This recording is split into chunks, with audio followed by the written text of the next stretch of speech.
इसलिए मुझे तो मैं कोशिश करता हूँ दो लाइनों से आप सबसे जुड़ूं, फिर क्या करता है सुनाऊंगा।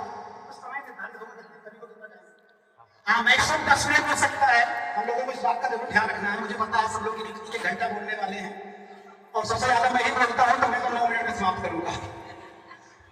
चलो दोस्तों आगे सुनिए, और मुझे पूरा विश्वास है चूंकि मैं इस कॉलेज का हूँ तो आप लोग मुझे ज्यादा ही प्यार देंगे। अच्छा पढ़ूंगा तब भी, नहीं भी पढ़ूंगा तब भी।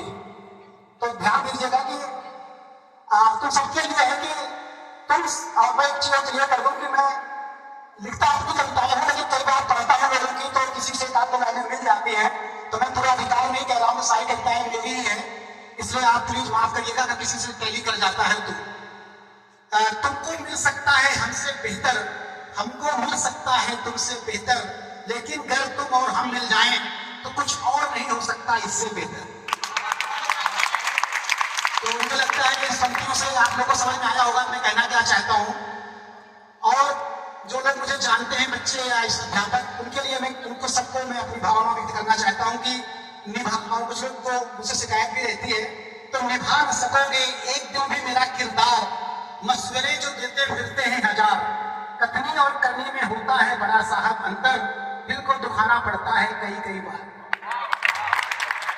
और मैं तो हिंदी से तब से प्रेम करता हूँ जब सुशील गुप्त मैडम प्रभारी होती थी और अरुण शर्मा जितने अंतरराष्ट्रीय कवि महेंद्र अजनबी आया करते थे, मैम आपको याद होगा।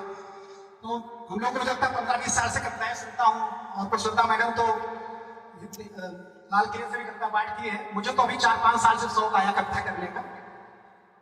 और एक और देखिए से, माफ नहीं उस समय यहाँ मन खुद को कर पाता है, जब पवित्र रिश्ते पर कोई गंदा दाग लगाता है, हम तो अपनी जगह सत्य हैं पर कैसे सिद्ध करें, इसलिए अब रह रहकर हमको रोना आता है।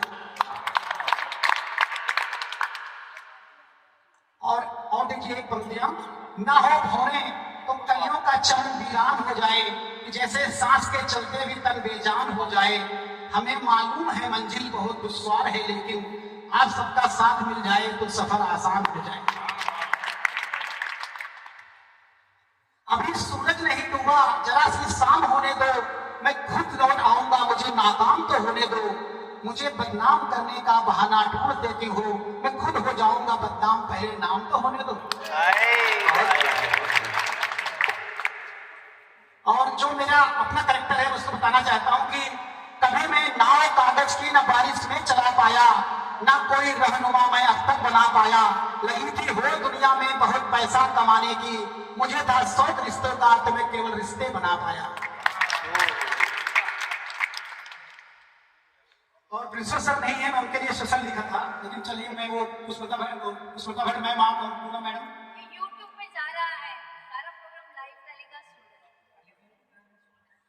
रहा है।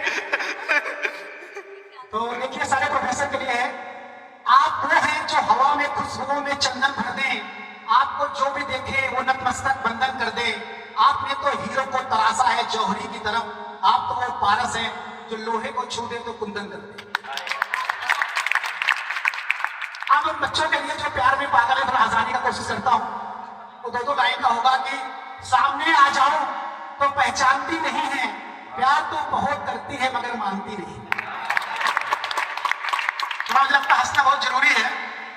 एक जोक सुनाता हूँ, 5 मिनट के बाद बताइएगा। 5 मिनट हो गया? चलो ठीक है, फिर जोक नहीं सुनाता। दिल के अरमा, दिल के इन बड़ा अच्छा है, ध्यान दीजिएगा। बहुत लोगों से हुआ होगा उनके जीवन में। दिल के अरमा आंसुओं में बह गए, हम गली में थे और गली में रह गए, अपनी तो किस्मत इतनी खराब थी, जो बात उनको कहना था वो उनकी मम्मी से कहेंगे।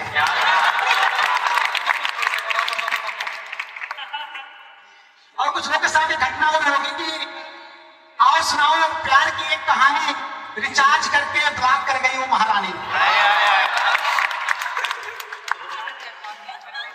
और उन बच्चों के लिए जो बहुत समझदार होंगे, जैसे मैं हूं उस कैटेगरी में, नजर से नजर मिले इसे इजहार कहते हैं, रात को नींद ना आए तो इसे प्यार कहते हैं, कहने को तो आप इसको कुछ भी कहें, पर जो इन सब चक्करों में पड़े उसे समझदार कहते हैं।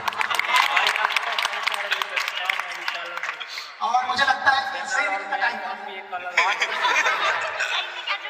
चलिए ठीक है, तो 3 मिनट और लेता हूं।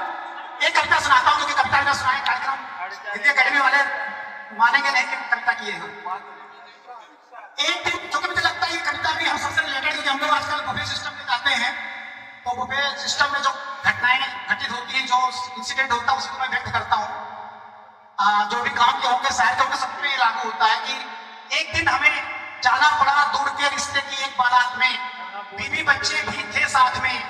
जैसे ही खाने का ऑर्डर आया हाल में, भगदड़ सी मच गई पांडाल में। एक के ऊपर एक बरसने लगे, जिसने जो झपट लिया, बाकी सब खड़े तरसने लगे। पहला व्यक्ति हाथ में प्लेट लिए इधर उधर चक्कर लगा रहा था, खाना लेना तो दूर, उसे देख भी नहीं पा रहा था। दूसरा व्यक्ति प्लेट में चावल की तस्तरी छांट लाया था, उससे ज्यादा तो अपना कुत्ता फाड़ आया था। तीसरी एक महिला थी जो ताल के पेड़ के समान तली थी, उसकी आधी साड़ी पनीर की सब्जी में सड़ी थी, और उसे बार बार धो रही थी, पड़ोसन की पहन के आई थी, इसीलिए रो रही थी।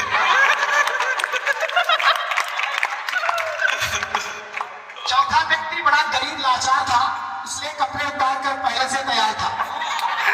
और पांचवें व्यक्ति का तो नसीब ही खराब था, बीवी बच्चों से ज्यादा उसका अपनी प्लेट पर ध्यान था। छठा व्यक्ति अजीब हरकतें कर रहा था, खाना खाने की बजाय वो जेबों में भर रहा था। और जो इस कविता का मेन उद्देश्य है, जो मेरी पत्नी ने मेरे लिए कहा, जो मेरे लिए बड़े गर्व की बात है, वो सुनिए। देखकर ये हालत मैंने अपनी बेटी से बोला, चलो लौट चले सही सलामत। ये सुनते ही वो बोली, तुमसे शादी करके पहले ही पछता रही हूँ, और पहली बार किसी शादी में बिना खाना खाए घर वापस जाए। आज करवा चौथ है, इसलिए सभी मात्र बहनों को करवा चौथ की शुभकामनाएं। और अंतिम पंक्तियां पढ़ के अपनी बात समाप्त करता हूँ अध्यक्ष महोदया, कि हृदय में फूलों के जैसे खिलेंगे हम, गगन के चांद तारों पर लिखेंगे कहानी हम। विदाई का समय आया मेरे यारों, समय की मांग यदि होगी दोबारा फिर मिलेंगे। जय हिंद।